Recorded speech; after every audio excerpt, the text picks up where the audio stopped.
What is up, everybody? Marky here, and today I wanted to talk about a controversial topic that has a lot of people up in arms, and that is the Nintendo Switch 2 pricing. I want to give my thoughts and start a conversation over all of these different things that are being talked about all over the internet. If you guys enjoy, don't forget to leave a like, comment, subscribe, because I want to get right into it. Nintendo has the gaming world buzzing as they have revealed their price as well.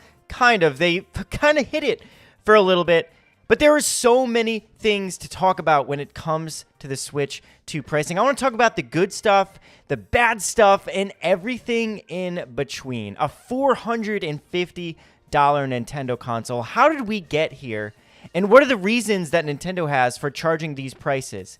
Not only a $450 console, but an $80, even $90 game? Are you kidding me, Nintendo? So let's start with some of the good stuff, some of the positives. The Switch 2 is launching on June 5th, 2025, so not too far out from when I'm actually recording this video.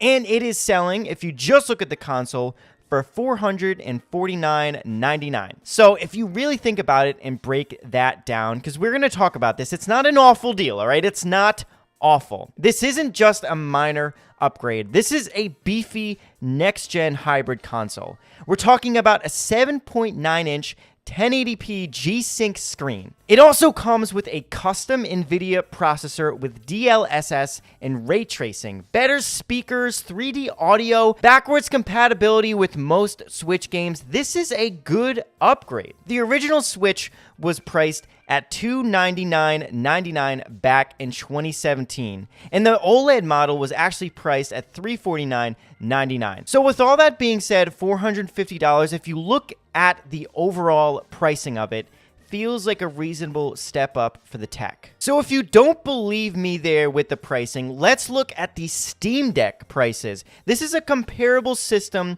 to the Nintendo Switch, but offers obviously different things than the Nintendo Switch would. So if we're looking at the 256 gigabyte LCD base model, that is going for $399. It has a 1280 by 800 LCD display. It has a 7-inch diagonal display size, so again, a little smaller than that Nintendo Switch display size, up to a 60 hertz refresh rate. The Nintendo Switch is 120 hertz. So just looking at that, that's priced at $399, and the Nintendo Switch console is priced at $450, and all of the upgrades that Nintendo has to offer being that $450 price point, I think that makes sense. It is comparable to what is being sold at the time for all of the different parts that come along the Nintendo Switch. And I don't really think a lot of people are necessarily mad with the Switch console pricing. There is a ton of analysts saying that this console is going to be record-breaking for sales. Could be the fastest selling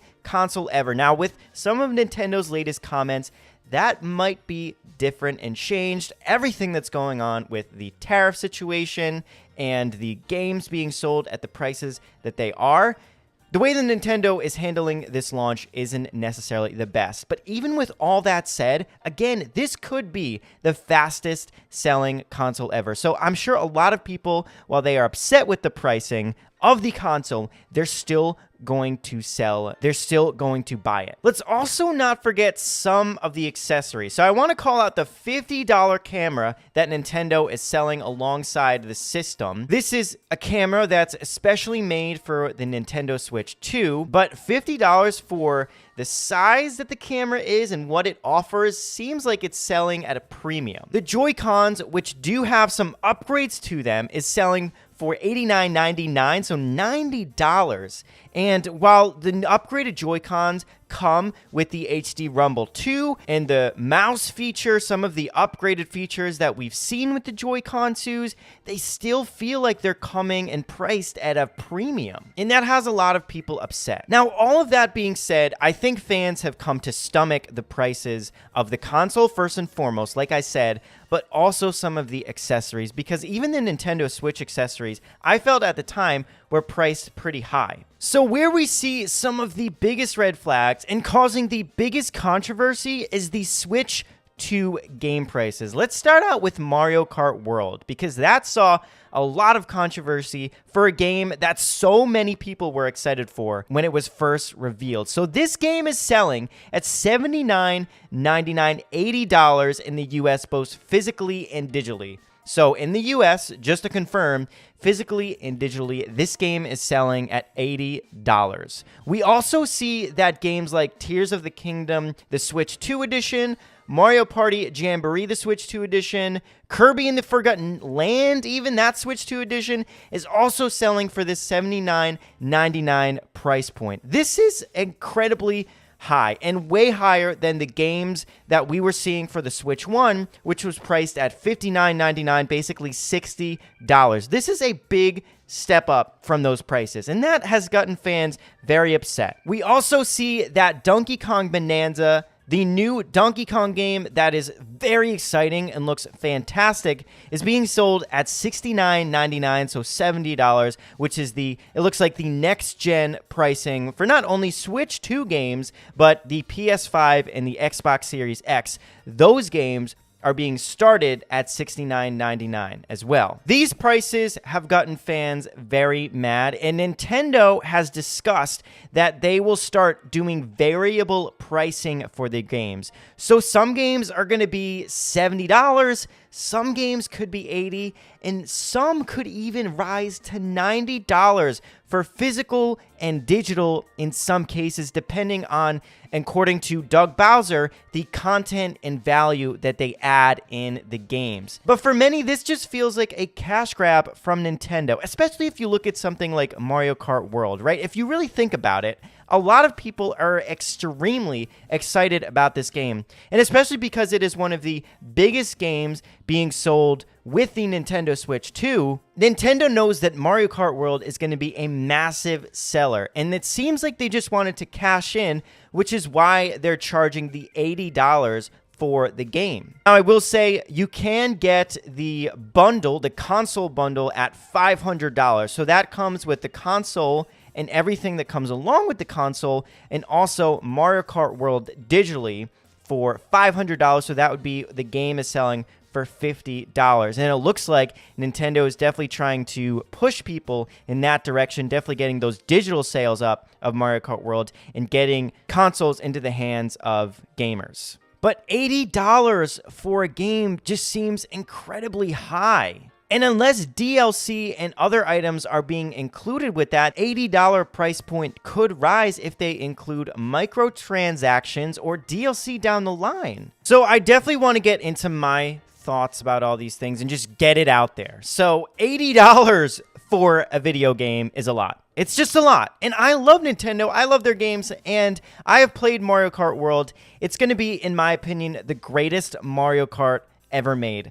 But at $80, it just seems like Nintendo is taking advantage of the fans because they know they're going to buy this game when the console comes out. I don't agree with this pricing, and I don't agree with the variable pricing as well. Just make games cost a certain value. I think that's totally fair. And I think the Nintendo Switch pricing was fair too. I mean, $59.99 for a game seems incredibly justified. But there's going to be millions and millions of people that buy Nintendo games and products. And starting at $59.99 seems fair, especially because Nintendo games never really go on sale.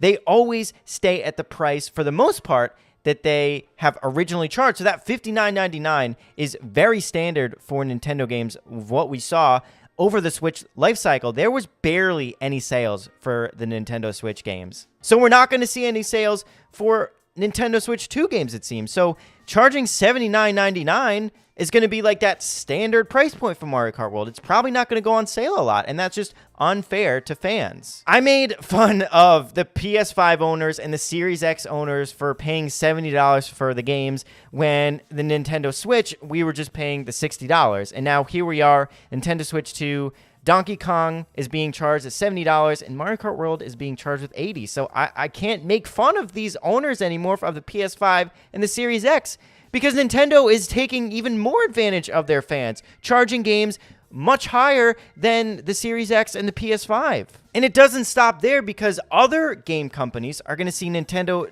charging at those price points and could be charging even more for fans. It's just, again, it's taking advantage of the fans, especially when a lot of these games include microtransactions. Once they're out, they include DLC, so you're like charging even more for things, and a lot of these games aren't even really completely developed when they're out. There's updates that come after the game has been released. There's more content that comes out after it's been released. And it's like, if you're going to charge that much for a game, everything should be there on day one. And then if you want to include DLC, you can do that afterwards for a price. But you're like, they're adding things that should have been included when the game comes out originally as maybe free updates. But still, it's like, I just want everything to come out when the game comes out. I love Nintendo. I love their games, and I am extremely excited for the Switch 2. But I think the game prices are not fair to fans. They're just not. In terms of the console pricing, I think $450 is fair. So while I can give criticism towards the game prices, I am happy with the console price. I think $450 is fair, especially what we're looking at with the competitors like a Steam Deck, ROG Ally. I think the Nintendo Switch console costs in that hemisphere of the hybrid console, hybrid PC market, hybrid console market, right? So I think that $450 price is fair. So I'm not mad at that. I'm not mad at that. I'm mad about the game prices. There is no reason that Mario Kart World should be $80. What I've seen online is Nintendo is selling these consoles at a loss, right? So they're selling the consoles at a loss, but they're banking on the game sales to really carry the system. And that is well known for most systems, right? These companies sell the systems at a loss in terms of how much it costs to make versus how much it's selling, but it's the game sales that really make up that cost.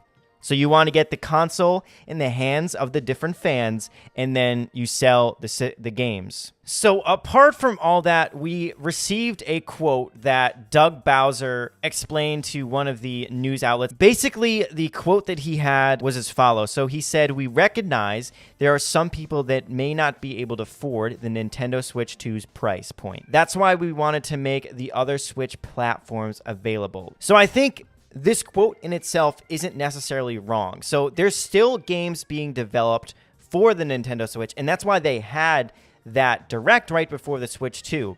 But I think the wording is not the best here, right? Because you're saying basically you can't afford a Switch 2, just buy a Switch 1. And I just think that wording is not good because it can be misinterpreted. And I think when it comes to the media is always out for headlines. So the way that you word things can really be taken and manipulated into something worse than it actually is. I don't think his quote is necessarily wrong.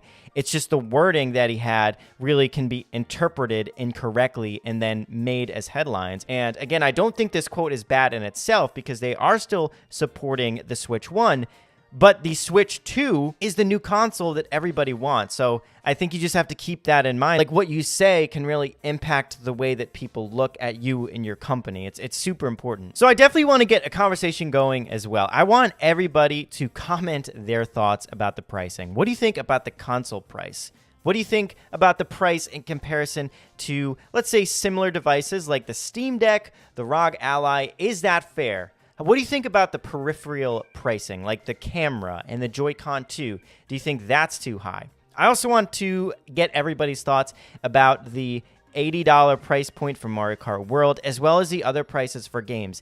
Is $70 a fair price point for this upgraded system and the upgraded games that we're going to see for the system? There's going to be a lot of people that agree and disagree with me. I think there's good things and bad things when it comes to the console. Again, I am excited, but I've tempered my expectations a bit. The fact that they didn't include those prices in the Nintendo Direct wasn't the greatest thing because I feel like they knew that people were going to get mad about them. That's why they kind of hid them originally. The Nintendo Switch 2 is a mixed bag. There is exciting things about it, and there's also things that have tempered fans' expectations.